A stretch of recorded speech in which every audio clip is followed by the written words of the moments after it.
Добрый день, в эфире «БизнесМеханика», Оксана Ульченкова на Медиаметрикс.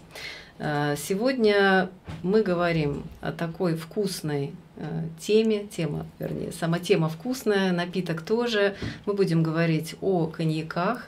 И мой гость Тибо Максион, коммерческий директор французского коньячного дома Прюнье, а также создатель собственного коньячного бренда Максион Селексион. И Ольга Барыкова, амбассадор бренда. Ольга будет нам сегодня помогать и переводить наш замечательный диалог. Тибо, рада приветствовать вас в нашей студии и вообще в России, в Москве. Вы говорите по-русски. Я понимаю, что это уже не первый визит в Россию. You speak a little Russian, so I understand this isn't your first time here. Я говорю чуть-чуть по-русски. Очень приятно. Приятно. Вы были в России раньше? Have you been to Russia before? Yes, I came the first time in Russia in 2012 in February with -30 degrees. It was my first experience of the Russian market. Я впервые приехал в Москву в 2012 году. В феврале было минус 30 градусов. И это был, собственно, мой первый опыт, первое столкновение с российским рынком. Я читала, на самом деле, новости в 2012 году о том, что вы были на выставке Продэкспо. I have read the news that you've been to Prodexpo in 2012. Yes. В то время вы представляли, насколько я понимаю, другой коньячный дом, и, видимо, бренда, собственно, еще не было. Back then you were representing a different cognac brand, and apparently you didn't have your own back then. No, you're right. Да, все верно. Как возникла идея создать собственный бренд и развиваться именно вот в этом направлении? How did you come up with the idea to create your own brand and start developing it? It came a few years ago when the Norwegian, because the Norwegian are the biggest consumer of cognac per capita in the world, asked me to find very limited cognacs which you can't find usually in the region. Это произошло в прошлом году, когда норвежский импортер, а Норвегия — это потребитель номер один коньяка в мире, и они попросили найти суперлимитированный коньяк, которого больше нет нигде в мире вообще ни у кого. So because my family, we are in the region for the last, I'm the 14th generations, I decided that I will go around and try to pick up some very limited cognac. И поскольку семья Тибо занимается виноградным делом уже 14 поколений, и поскольку он, в общем, в этой теме и в этом бизнесе так или иначе с самого рождения, то он решил, грубо говоря, поспрашивать вокруг и попробовать самостоятельно найти действительно что-то такое уникальное. And this came up exactly when I joined Prünье, and we decided to add to the Prünьe range the Moxion selection qualities. И так совпало, это произошло как раз в тот момент, когда Тибо начал работать с брендом Прюнье, и они решили создать вместе нечто, что будет, скажем так, сильно отличаться от классической линейки Прюнье, что будет вот такой вот совершенно лимитированной серией.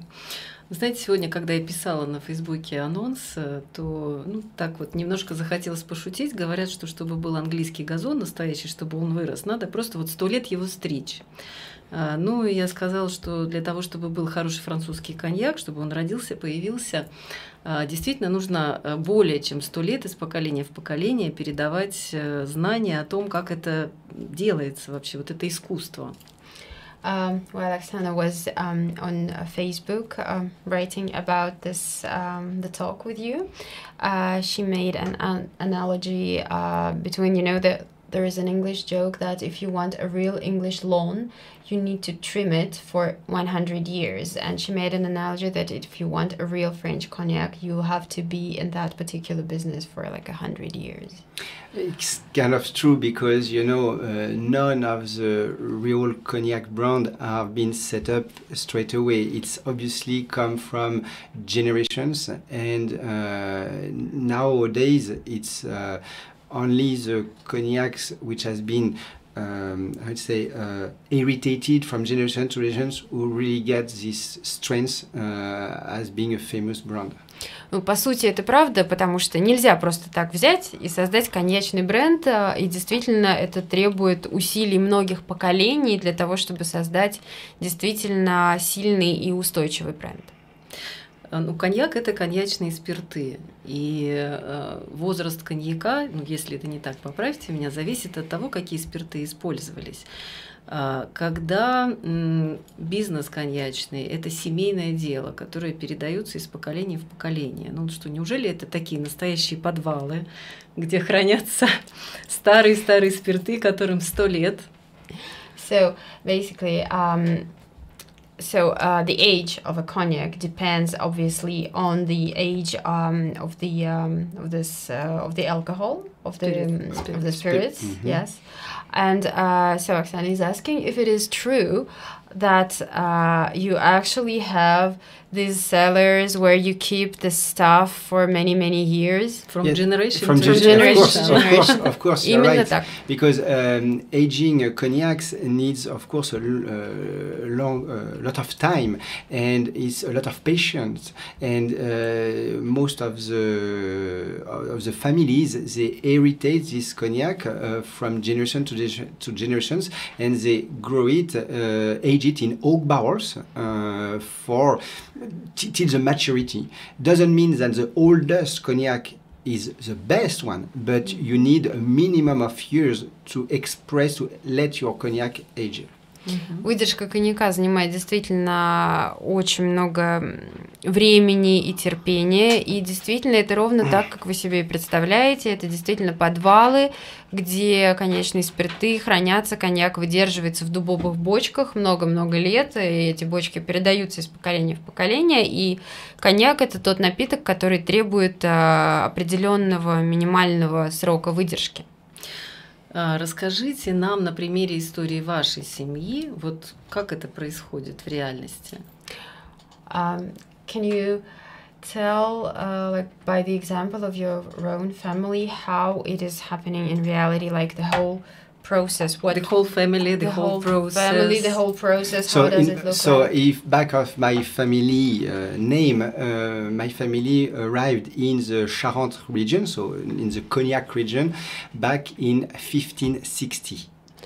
Его семья приехала, в And Коньяк в at 16 that веке. time we were not talking about cognac yet. It was two brothers who arrived in the region to build flat boats, the flat boats which were used through the Charente River to sell wine and salt. Тогда это были два брата, которые приехали в регион. Тогда еще речь не шла о коньяке. Они занимались строительством лодок, на которых перевозились грузы через реку Шаран, да, типа баржи. And because my babushka made some genealogy, she found out that in 1745 we already distilling the product to make cognac. So roughly it was at that time where we can definitely say we were cognac producers. Его бабушка составила генеалогическое древо, и согласно этому древу в 1745 году уже есть свидетельство о том, что их семья занималась дистилляцией. То есть они считают, что вот где-то с 18 века их вполне уже можно считать полноценной коньячной семьей. Но при этом, насколько я понимаю, у семьи не было виноградников. Did you own Yes. vineyards at the time? Yeah, 18th century? Yeah, we used to have in 1745. We, as per the all the let's say storage inventory we found in the family, we expect that we used to have around 300 hectares of vineyard, according to the volume of wine they were producing. Ну, то есть они так поняли по документам тех лет, что в 1745 году уже у них были виноградники, и они сопоставили объем продукции, которую они продавали, и посчитали, что примерно 300 гектар виноградников. And because that was before the phylloxera, when the phylloxera started to kill most of the plants of the region, we used to have in the region over 300,000 hectares of vineyard in all the region. That's part. Now the region is back to 73,000 hectares. раньше в регионе, was it in the whole Konyak region? Yeah, the whole Konyak, yeah. Раньше во всем регионе Коньяк было 300 тысяч гектаров виноградников. Да, это вот до нашествия это до нашествия филоксеры. А после этого, ну вот на данный момент где-то около 73 тысяч. And now we do this year, especially was a good year in the region. We made the same volume of wine as in 1745 with only 45 hectares of vineyard. So you understand how much more we produce with 1 hectare than before.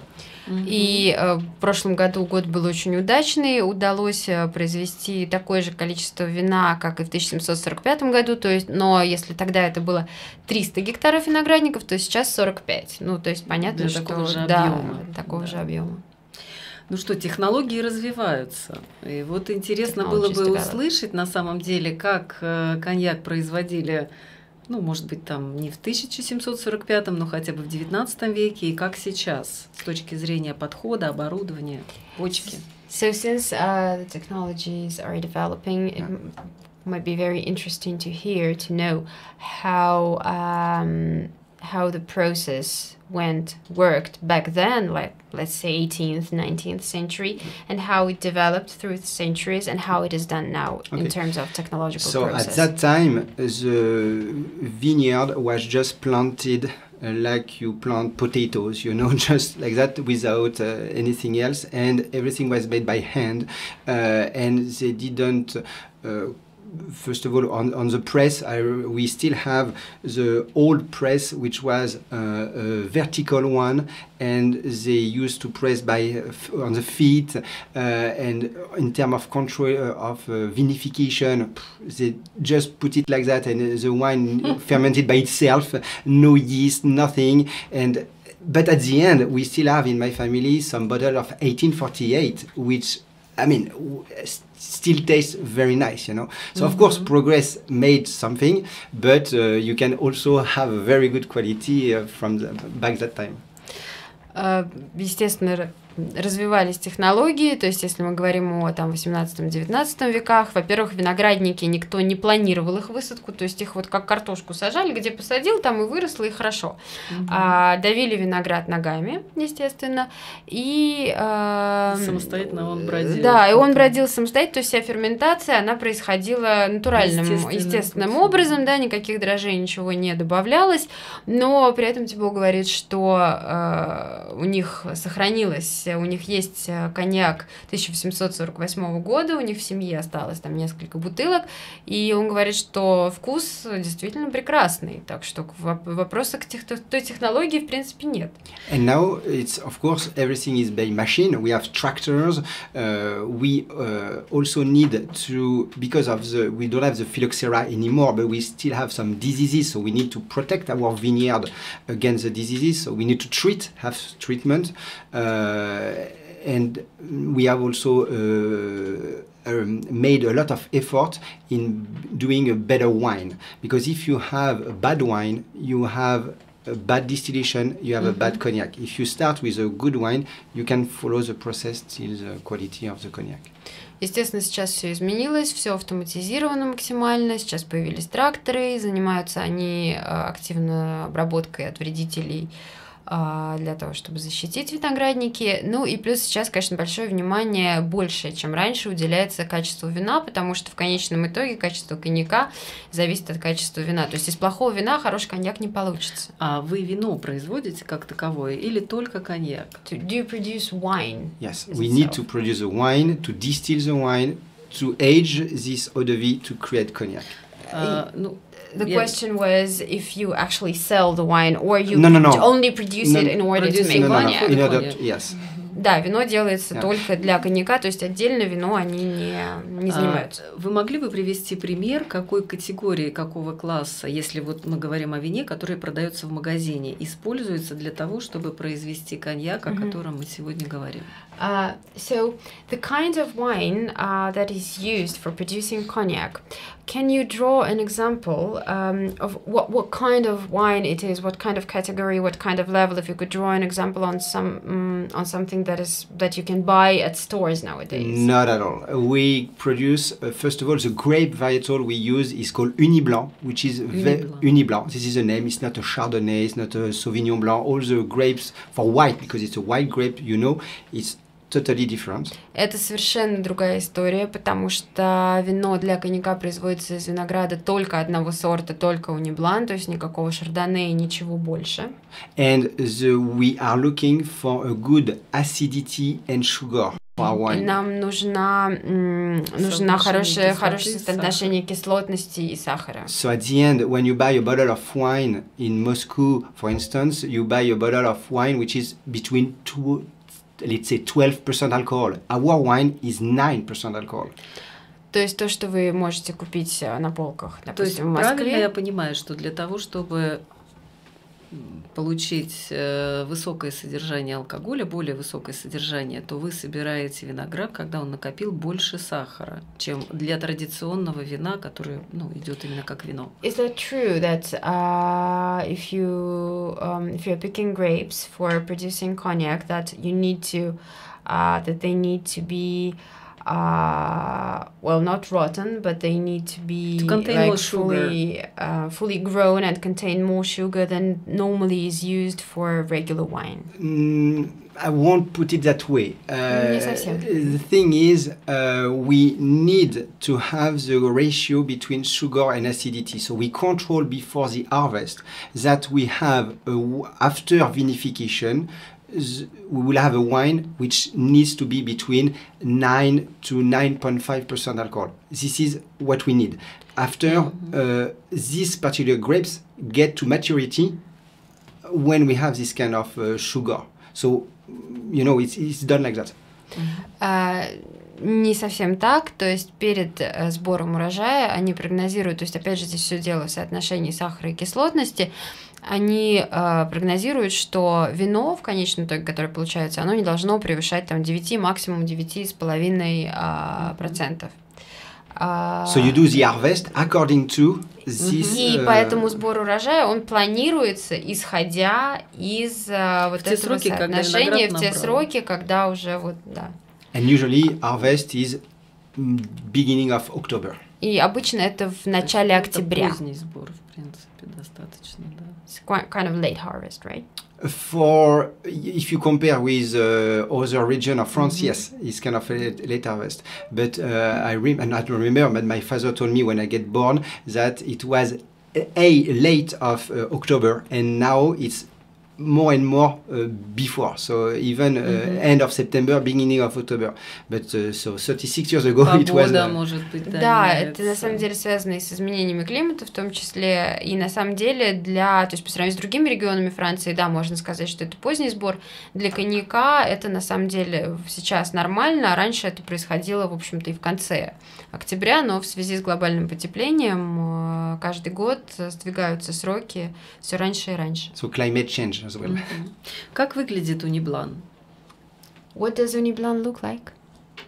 Can you describe? Looks like so it's a white grape, which is interesting because, in fact, I tell you what, it has a grape which has been created in order to face the phylloxera. Before the phylloxera, we had a folle blanche. This is the original grape of the region. На самом деле Uni Blanc это то, что было уже создано специально, выведено уже после филоксеры, что это сорт, который может противостоять этому заболеванию. До этого это был другой сорт. What was the name? Folle blanche. Folle blanche. And the point was to create these particular grapes, which will give you much more volume than the folle blanche and less attack of diseases than the folle blanche.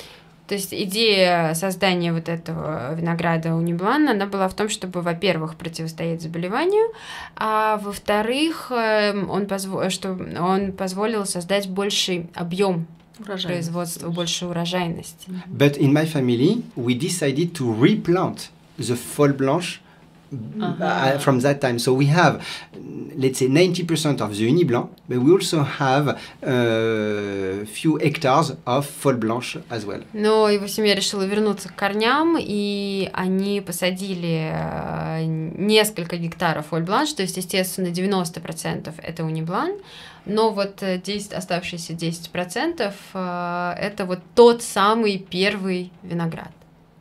Вы его используете? Moction Selection. For Moction Selection. Moction Selection, we have one category which is Borderie from 1914, and this one was produced with Folle Blanche.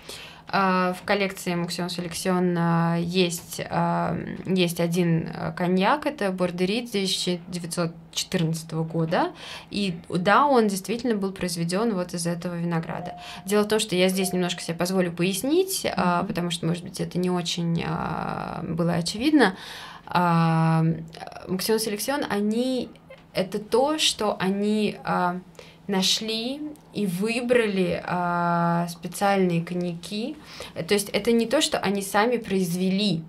Это, скажем так, под брендом Moction, да, это то, что они отобрали из... то есть они покупали внутри разных, да, коньячных домов, то есть это не то, что они произвели физически сами. То есть путем оценки, дегустации? Да, путем оценки, дегустации, понимания того, скажем так, степени редкости и уникальности, но это не то, что произведено самим домом. I was just giving some explanation. Для тех, кто ценит, любит коньяк, в нем разбирается, насколько люди могут почувствовать разницу, когда вот они пьют коньяк, где присутствуют действительно такие вот старые виноматериалы, другие сорта, ну, в частности, конкретный сорт винограда. So for those who know cognacs, who have tasted quite a lot, who understand it, how and if they can taste the difference, if they can really tell that this particular cognac is very old and very matured and that it's made of really old stuff. So, in fact, to explain in few words the Moction Selection idea, it's most of the cognac you find in the market are blended. You have a brand behind, but it's a blend of different cognacs. Can be Hotchins Starry cognac, but still blended. Moction Selection, it's not a blend. It's a pure 100% cognac from one single producer, one single cask and cask strength. Дело в том, что большинство коньяков на рынке, в том числе и у таких очень уважаемых, узнаваемых брендов, это бленды, то есть это ассамбляж.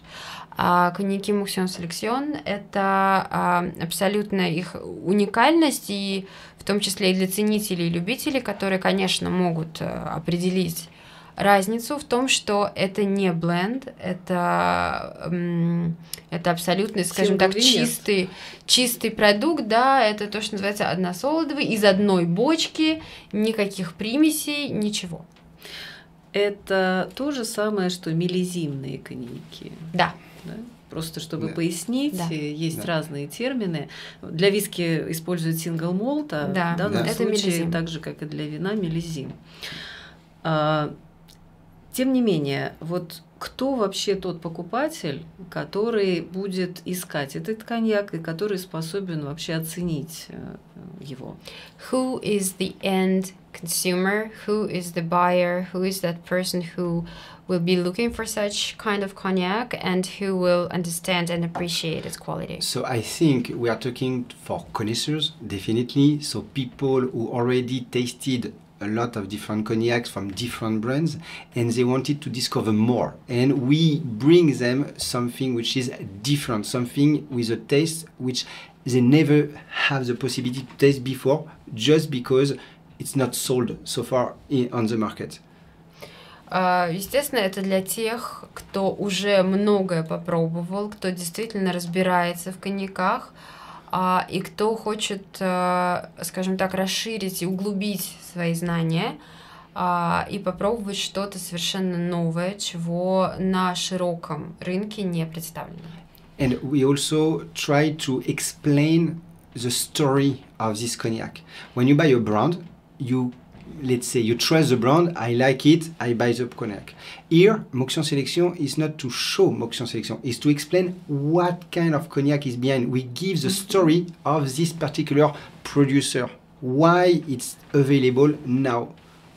Moxion Selection это даже не только и не столько про сам бренд, да, как обычно люди там, они знают какой-то бренд, да, и они покупают там разные продукты этого бренда, потому что это этот бренд, ну там, допустим, Hennessy тот же. Здесь немножко другая история, то есть Moxion Selection, он именно про историю, которая стоит за каждым из этих коньяков, они рассказывают историю каждого производителя. То есть это больше, скажем так, не только для ценителей какого-то эксклюзивного потрясающего вкуса, но и для тех, кому интересна история, кому интересно что-то действительно совершенно уникальное и очень старое. Новый опыт, да. Ну, насколько я понимаю, это как вот такой консультант в мире коньяков. So basically, it's like consulting in the world of cognac. So basically, Moxion Selection being a tour guide in the world of cognac. Примерно так. Примерно так. Ну, вообще это интересная концепция, насколько это действительно вещь доступная. How available and affordable is it? Once again, we didn't want to create something which was not to show off. We wanted to keep the tradition. So we've had this small producer giving us the story of the cognac and give us the quality of the cognac. Then the packaging was also to make it as more traditional as possible. Мы создали эту линейку не для того, чтобы как-то выпендриться, а для того, чтобы сохранить и показать традиции производства коньяка настоящего. И исходя из этого выбираются и сами конечные спирты, и исходя из этого также выбирается и упаковка совершенно уникальная. Ну, какая цена на полке? Shelf price. My question is about... It's about price. Shelf price. Okay, each quality is a different price, obviously, and we have different sizes, from 20 cl to 3 liter. Каждый коньяк, это, ну, в зависимости от года, да, это разная цена, и также зависит от размера, то есть есть 20 миллилитров, есть 3 литра, и есть все, что между. Let's say for 70 cl bottle, which is regular, with a wooden box and the certificate, roughly, let's say 500 euro. 500 евро за бутылку 70 миллилитров в красивой деревянной, 0,7, да, прошу прощения, в красивой деревянной упаковке с оригинальным сертификатом. Ну, вот где-то, скажем так, средняя цена. Ну, то есть для российского рынка это, в общем, такая достаточно уже высокая премиальная категория. So it's premium category for the Russian market, obviously. Of course, it's premium, because it's rare. Как вообще на российском рынке работается? How do you find it working on the Russian market? For Moxion Selection, it's very new. So we started to present it at Prodexpo this year. Для бренда Moxion Selection это совершенно новая история, потому что его начали на российский рынок вывели буквально только что на выставке Prodexpo. And we are looking, like I said, for very niche market. So it's not anyway for volume, because just an example of the Borderie 1914, we have 200 liters, that's it. When it's gone forever. Это история не про объемы продаж, потому что это действительно товар такой штучный, он нишевой, поэтому мы сейчас ищем свою нишу на рынке, поскольку вот для примера, если мы возьмем из того, что у нас есть Бордери 2014 года, у нас есть всего 200 литров. Все, когда они закончились навсегда, этого больше нет и не будет. То есть это действительно такие прям должны быть ценители эксклюзива, может быть, коллекционеры. So it's got to be the end consumer, probably has to be a collectioner.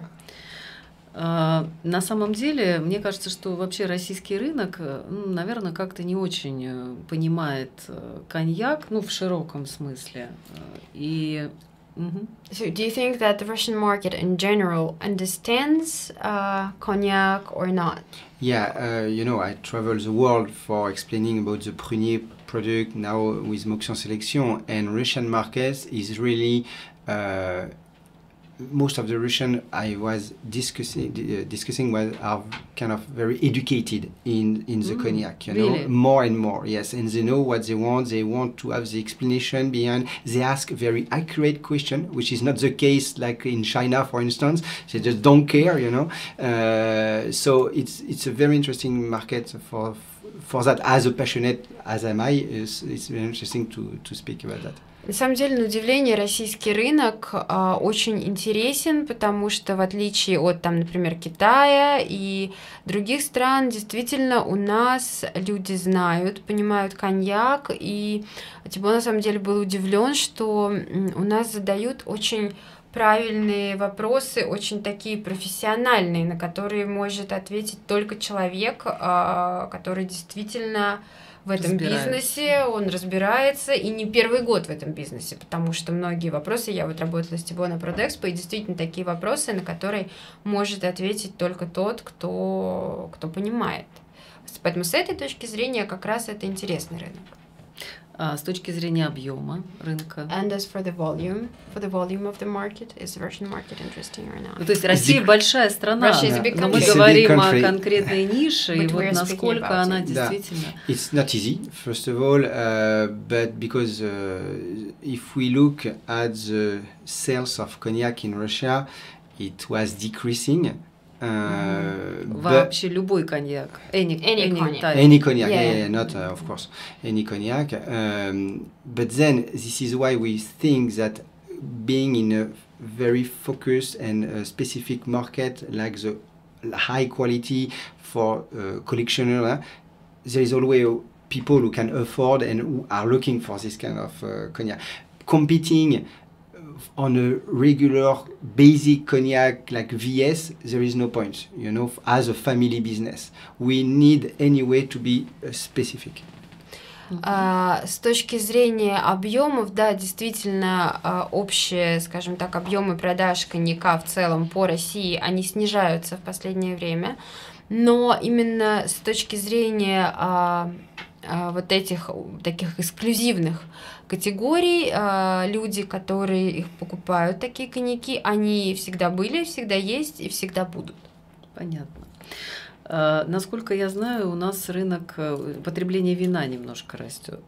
According to recent research, the consumption of wine has been increasing in Russia in the past years.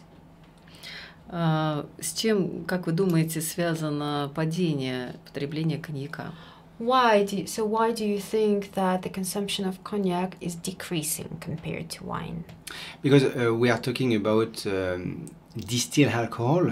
You have a minimum of 40% by law, and compared to wine, which is more trendy, and you have a lot of women going into the wine.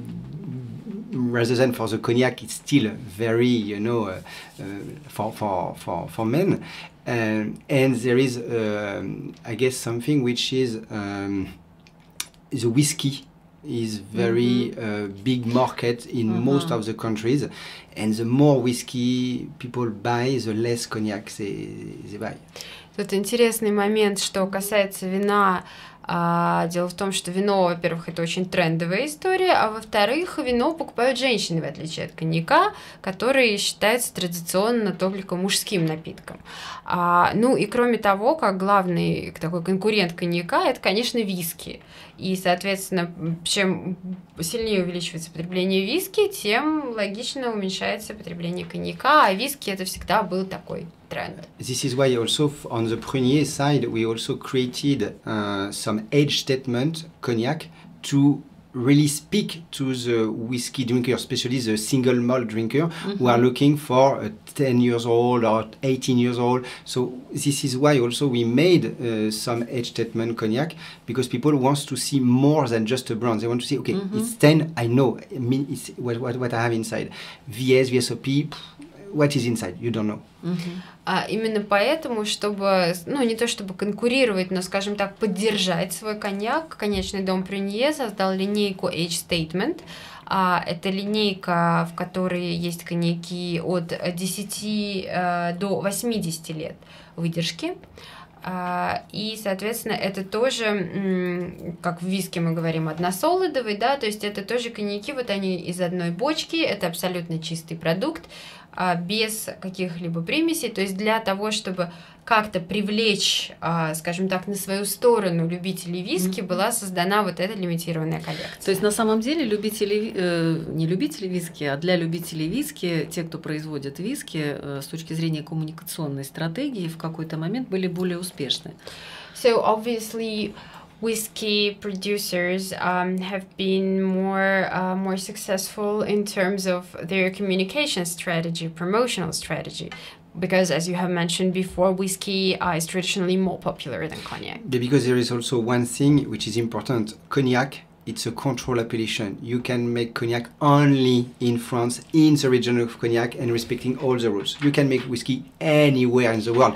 And you know what? Even now in Cognac, some people start to create whiskey.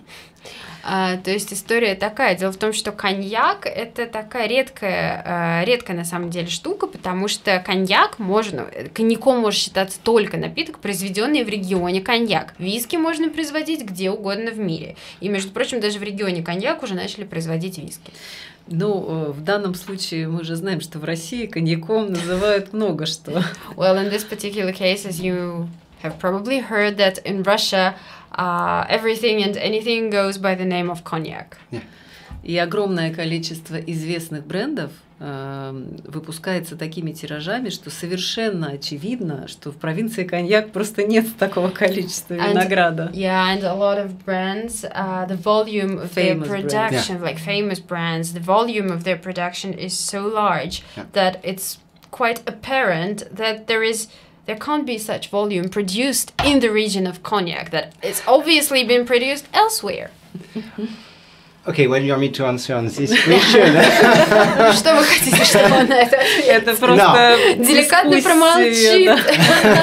No, you know, we still have one of the famous organization, which is the BNIC, which is the official office of cognac, which control 100% of the production of cognac to make sure that it's only produced in cognac.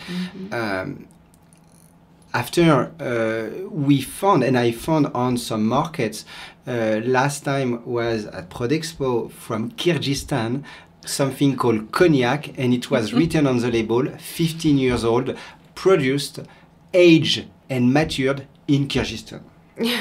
That was not a problem at all to call it Cognac. На самом деле во Франции существует специальная организация, которая следит за производством коньяка, за тем, чтобы коньяком называлось только то, что действительно произведено в регионе. Но это на самом деле никому еще не мешало. Например, вот Тибо столкнулся с коньяком из Киргизстана, на котором было написано, что это 15-летняя выдержка, и что все это было сделано в Киргизстане и совершенно спокойно называется коньяком. На самом деле я вспомнила такую вот интересную инициативу, говоря о том, что виски более успешны в рекламной кампании.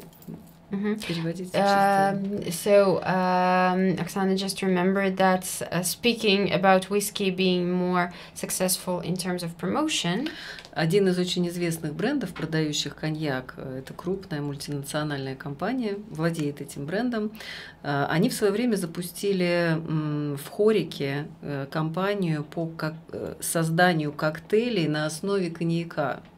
Я думаю, что знаете, кто это. So there is one famous large cognac brand that in terms of their promotional, like as one of their promotional activities, through Horeca, they have started making cocktails based on cognac. Do you know the brand? I know the brand. I'm not asking about the brand. No. I'm just making sure that he knows this is what. something which you know, for some years already, once again, the official office of Cognac decided to have to bring in Cognac most of the best bartenders to compete all together to create one cocktail which will represent the cognac in the world. They call it Summit, and it was a cocktail which was easy to make for anyone in the world, and something which could be also used in the bars. Unfortunately, it didn't get very well known because the biggest brand, they didn't they have their own stuff and they didn't play kind of the game, so it was kind of lost. Можно нам рецепт этого настоящего исходного коктейля? Can you give the recipe Yeah, to the original cocktail? Okay, so it's called Summit, and you obviously need cognac, you need fresh ginger. Коньяк, свежий имбирь. Fresh ginger, you need ice, just Лёд. ice, and you put a peel of cucumber.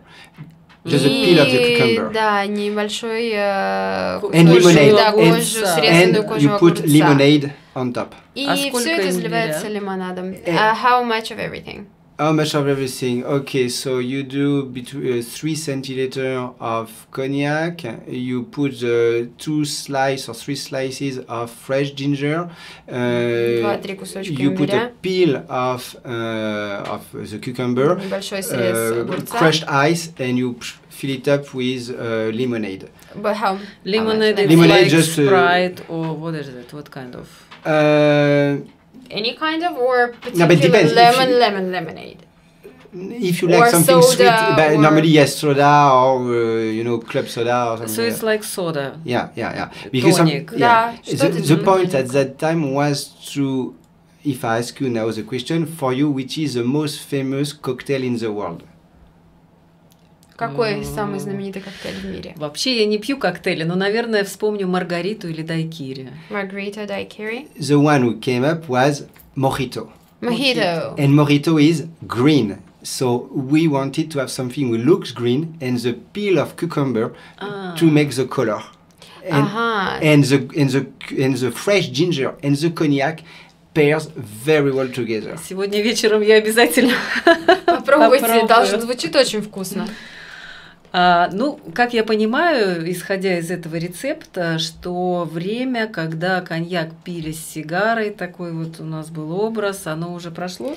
The question is, so given the fact that this cocktail has been created, does this mean that the time when people would drink pure cognac and have a cigar, does it mean that these times have passed? No, this is also why it's important to find always a way to consume the cognac. Young cognac, VSOP, goes very well with a cocktail. You don't put a 50-year-old cognac in a Очень cocktail. важное замечание. Да, все дело на самом деле в возрасте коньяка. Естественно, там молодые, более дешевые коньяки – это прекрасная база для коктейлей. А если говорить, конечно, никто не будет 50-летний коньяк лить в коктейль. Это прям кощунство. But definitely, with a cigar, we have something in cognac we call the 4C.